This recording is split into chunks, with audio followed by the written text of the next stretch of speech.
We were now in a position to dictate that such unthinkable horrors would end forever. I'm sorry to say that that's not quite what happened. In fact, as the years have gone by, it's distressing to see that some of the crimes that were accepted as being legal in totalitarian states are now called legal in this land of the free and the home of the brave. They're not just called legal, they are legal. They still are a violation of every right, reasonable law, but they are legal. People who used to be horrified at the mere mention of social ills that had been accepted in totalitarian countries, but barely ever mentioned in polite society in this country, are now rather commonplace. And that's disheartening, depressing. We fought a war to end such terrible atrocities. We got an unconditional surrender, so we should have obliterated such crimes from the face of the earth, but we have not. This country was made up of brave and honorable people, some of whom gave their lives to defend honor and decency, and some of whom gave up their health for the rest of their life, and families who gave up more than one member to promote justice and decency. And now we have situations where atrocities are taken for granted, and we're told that we even have a constitutional right to kill, for example. Well, it is depressing, and I'm sorry that that's the outcome of the war to end all wars. It has not ended all wars either. You may have noticed we've had a number of wars since then.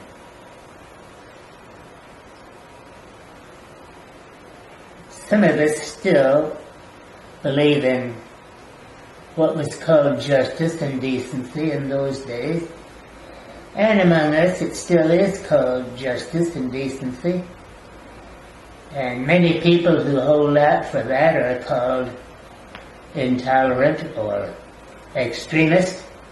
They're not extremists at all, in my opinion. They're people who still believe in obeying the laws of God as expressed in the natural law, obeying the laws of man as expressed in our own Constitution and other laws.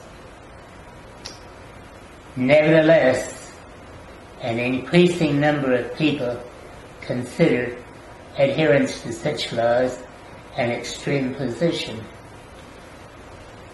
Well, we know a large number of people who don't, and it's been my great pleasure to associate with a number of them, including you, George.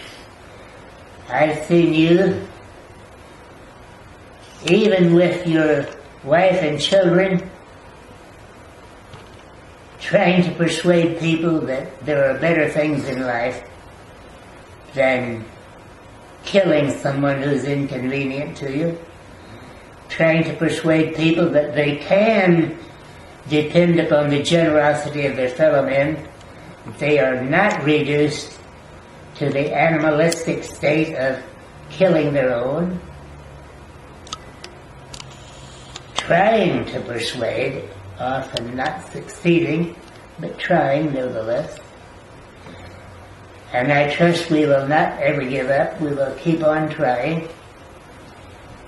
no matter what the polls show about how many people believe this and how many people believe that,